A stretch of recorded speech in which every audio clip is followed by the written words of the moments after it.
cliches. They tend to be the prostitute or the table dancing girl from the Ukraine.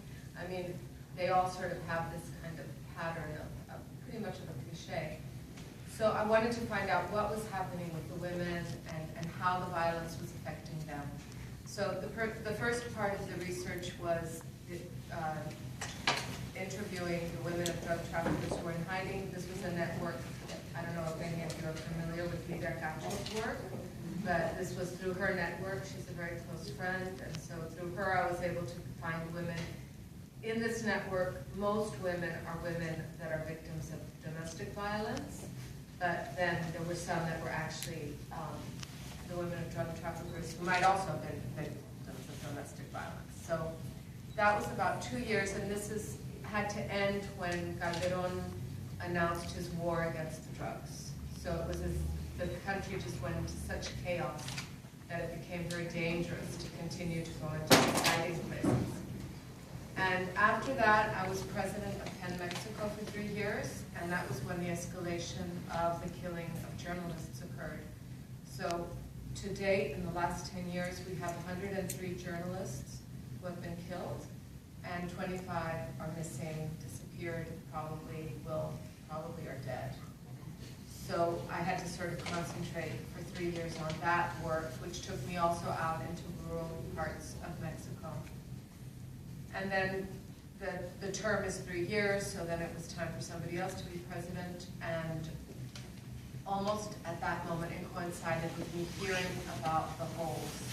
There was a mother in Mexico City who works in Mexico City as an ironing lady, because a lot of the rural women come into the city looking for work.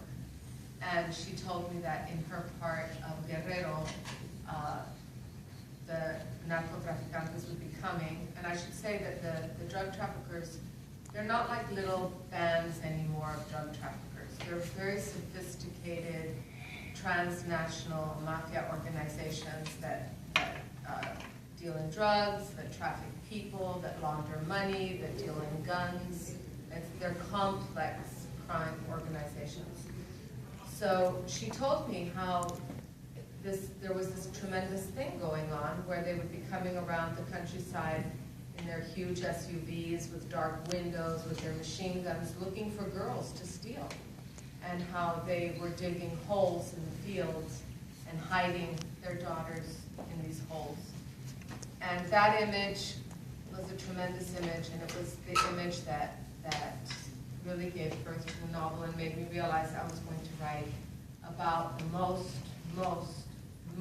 unprotected women in Mexico.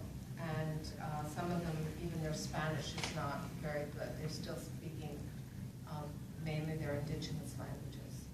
So that's when I started going to Guerrero a lot, even though I have to say that it's a state that I know very well. I've gone to Guerrero ever since I was a little girl.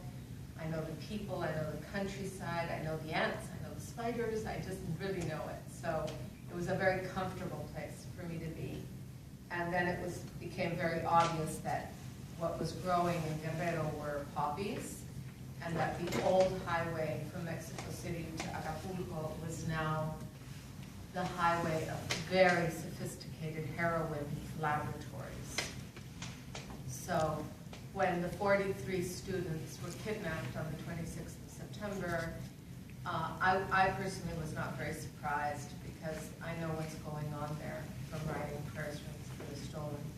So what's going on there is heroin, and in the past 4 years, the demand for heroin in the United States has skyrocketed because the United States government has really cracked down on all the pharmaceutical drugs. The pain-killing type of drugs are very hard to get now.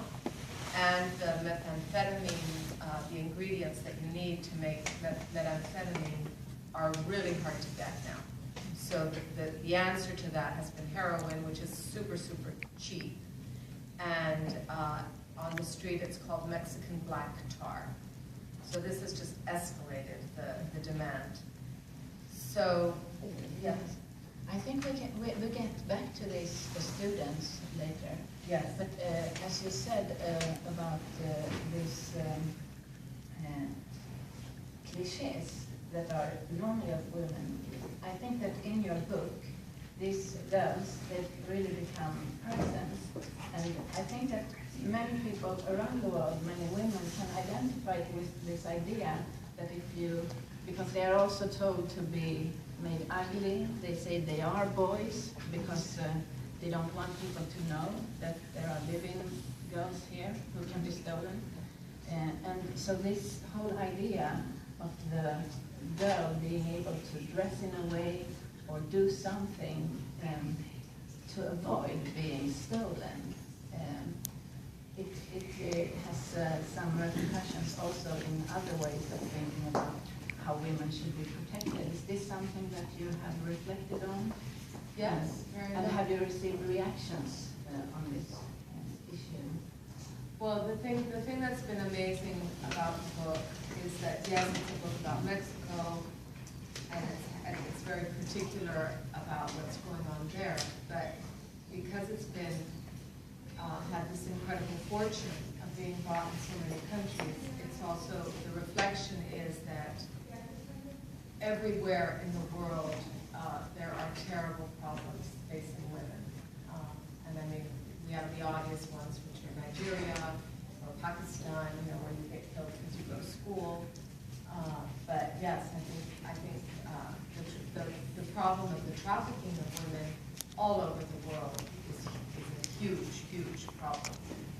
And we can see here too that it's we have quite a lot of men, but also mostly women. Is this how it is ordinarily when you come to speak about this book? In literary events, I would say in general it's 50-50 or whatever, men and women. But for human rights events, because this book has taken me sort of to live these two lives, the human rights life about this and the literary life. In the human rights world, it's women talking to women, and we all agree. So one of the sort of my banners in these conversations, especially when I speak at schools, is that we really need men to join in the cause against the trafficking of women and pro-education for women and things like that. I think that has to be the next step, where men have to be joining this cause and speaking up.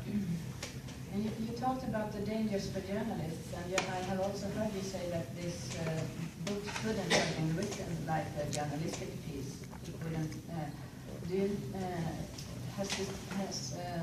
What repercussions have this book had in Mexico? Does it have? Has there been any?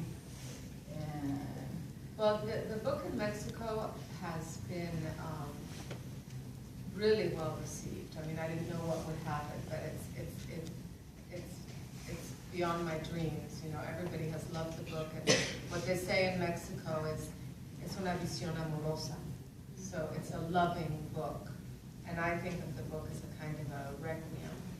So it's been very well received, but then I did have a little bit of a shock because in Proceso magazine, which is our most respected leftist magazine, they published the book as news, which they have in several places, not just Mexico. And they reproduced the part of the novel that has to do with the drug traffickers' ranches in the news. And so there I was like thinking, oh no, because I thought these drug traffickers are going to recognize their ranch. I never thought it would be in the news part of the magazine. Yeah. So, yeah, before we continue, can you say when it's like 15 minutes left so we can have some questions from everyone too? Yeah. Because what was the most difficult part of the work that you have done? I think the most difficult part was really being the president of PEN, because people don't care about little girls, and people don't care about sad mothers and fathers. People care about journalists. Corrupt politicians care about journalists. mayors of towns that are completely, involved in drug trafficking, they care about journalists. So it became, I think of the whole time, that was the most, which I felt was the most dangerous period. And made me really see how little value girls have. Nobody really cares. And the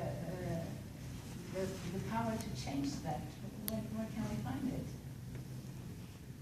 Well, it's going to take a lot. I mean, it's not just in Mexico. I mean, the problems of Mexico, particular problems, I don't think that they can be solved without the United States facing its role in the problem.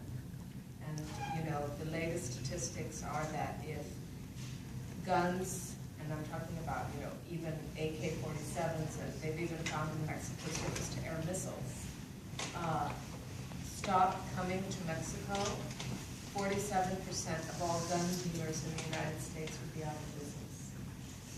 So the amount of revenue from guns to the United States is huge. And then the consumers are in the United States. So I don't see how Mexico can solve this without the United States, completely changing their role. And also they give Mexico money, a lot of money, to fight against the drug war. I mean, and right now Mexico's just bought one of the most enormous buying from the U.S. military of high-tech helicopters and all of that. So it's huge revenue for the United States. Huge. I mean, it's a big economic thing that the United States is benefiting from.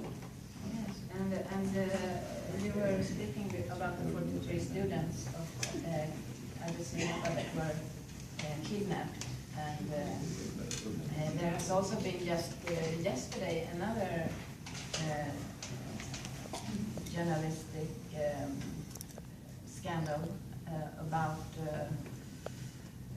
one massacre where state was involved. And, yes, that happened before the 43. Oh yes, and it's not like, because it's dangerous to be a journalist, but the journalists are doing the job. They are coming up with these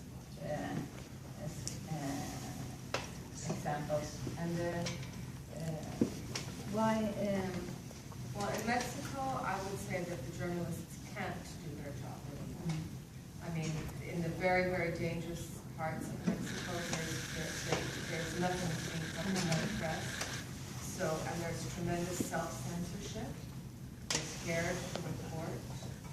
And I think that one of the reasons, I mean, you can't have a democracy without having a free press. So we don't have a free press anymore. And we don't have a democracy. Yeah, but when they do write, there has been this really big mobilizations, and especially after the revelation of the 43 students. How did you think, because I heard some people say then, this is a turning point. I never thought it was a turning point. I heard people say that too. And I think that the proof is, I don't think there's been a turning point.